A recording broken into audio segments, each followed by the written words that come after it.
Hey there! We talk a lot about zones in gardening, and there are USDA growing zones and ones for other countries as well.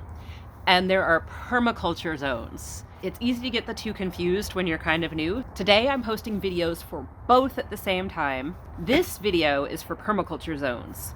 The other one will be linked at the end of this one. So if you need both, sit through this, get this information, and then you can hop to the next one after, okay? I'm McCare with More Prana Gardens. As you may know, I'm doing a gradual permaculture install in my friend's backyard.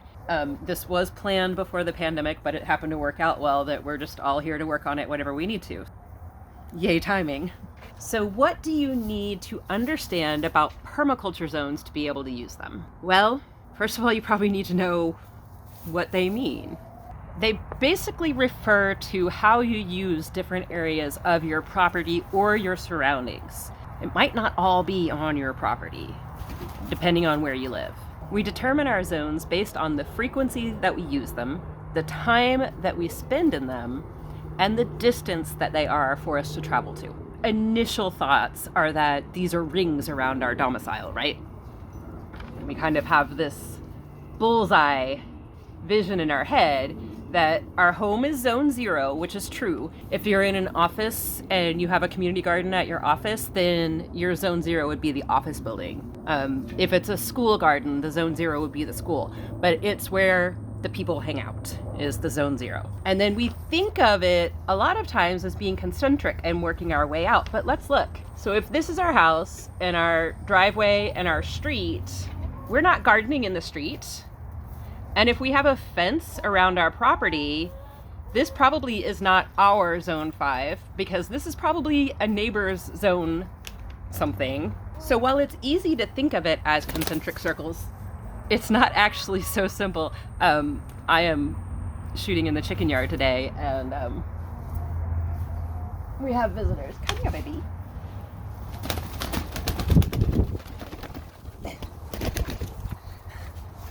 Paprika did not want to be held, so she is going on her merry way.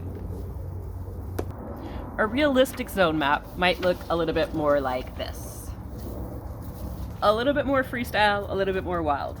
So let's talk about what the numbers mean. As we said, zone 0 is where the people hang out. It's where you live, it's where you work, it's where you check in, it's where you gather. For us, it's the house. Zone 1 is going to be near to the house, but maybe not near to all of the exterior walls of the house. It's going to be things that you need to use frequently, that need frequent interaction from you, or that you enjoy spending time in. We have just a handful of chickens, and we visit them a few times a day, and there is a very large bird. So we keep our chickens in zone 1. Uh-oh. The hawk has a friend. I might have to rush to put chickens away in a minute. In this household, all of the adults share responsibilities for the chickens. So it is in our zone 1. That way it's just easy for everybody to get to. It's quick and easy and convenient. It's right outside our back door. If we had 50 birds, first of all, I think we would have very angry neighbors. Okay, I have to go put these chickens up. Chick, chick! Come on, chick, chick! Chick, chick, chick, chick. Oh. Most of our chickens, when I tell them to go bedtime, they'll go in the coop.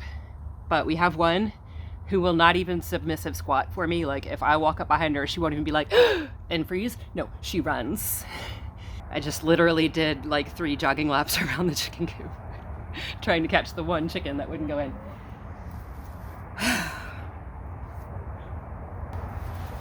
So I was saying that we all share responsibility for the chickens, and therefore they're in our zone 1. So we have our house, our zone 0, and then right here where it says block, that is Fort Blocks. This is Fort Blocks, and that is within our zone 1. Our kitchen garden is also in our zone 1. Directly outside the kitchen door, and I mean you don't have to walk more than 5 steps, is where we keep like the basil. There's oregano over there, there's sage over there. There was thyme over there, but it had an incident with the cats. Lots of our quick grab herbs are over there and peppers are over there. But that's all the food production that we have in our Zone 1. Most of our food production is in Zone 2. Zone 2 will be areas that you visit once a day or every other day, kind of depending on the season. My tomatoes are in Zone 2. Well, not right now. My tomatoes are gone right now. But when I grow them in Zone 2. During the heat of the summer, I'm visiting them once or twice a day, making sure that they're okay, don't need water, don't need shade, blah, blah, blah. Right now, with nothing down there, I don't need to go down there every day. So our zones can change with the seasons, and that's all right. Other gardens, we have our compost bin is in Zone 2 because I visit it 3 times a week. And then as you move out, it's things that you visit less and less frequently. Your Zone 3, you might visit twice a week, once a week, maybe more depending on when. I have a new fruit tree, or a less than a year old fruit tree in my Zone 3, so I visit it a little bit more than I will once that's established. Your Zone 4 is your occasional. Behind the fence, while I'm getting it established, is the Zone 4 for me. I don't plan to need to go back there more often than once a week while I'm getting it set up.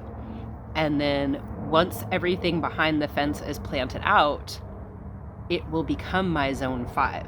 Zone 5 is your wilderness. It's the areas that you don't cultivate anything. You might forage or you might harvest from there.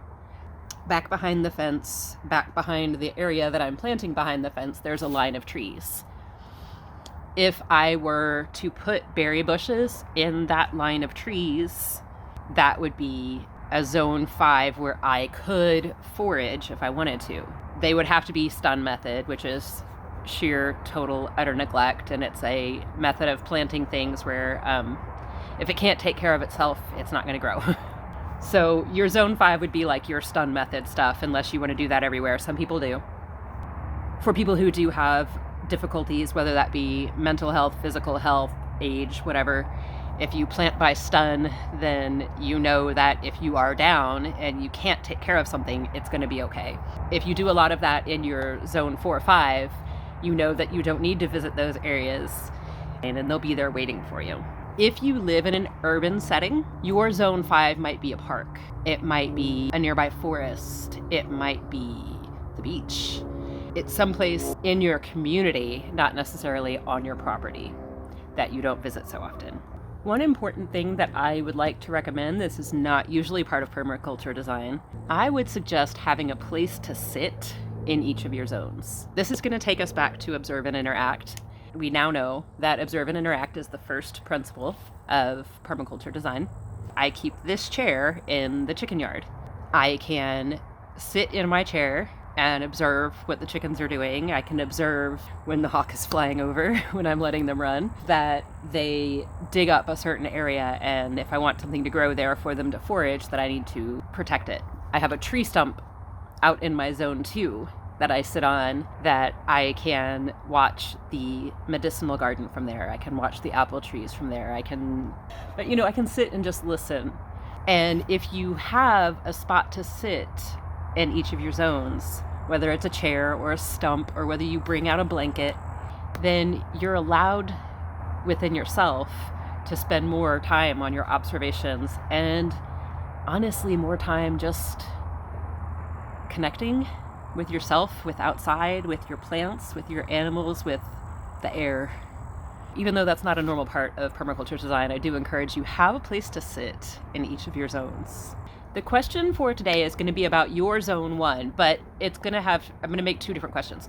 If you already have your zone map figured out, what is in your Zone 1 and why? If you have not already figured out your zone map, start thinking about it, and what do you know for sure that you will put in your Zone 1? Go ahead and leave those answers down in the comments section. We can all have some nice discussions and see what everybody else is thinking about what they want to keep in their Zone 1. As promised, the USDA zones video will be up here for you, and I hope you have a great day. Later, y'all.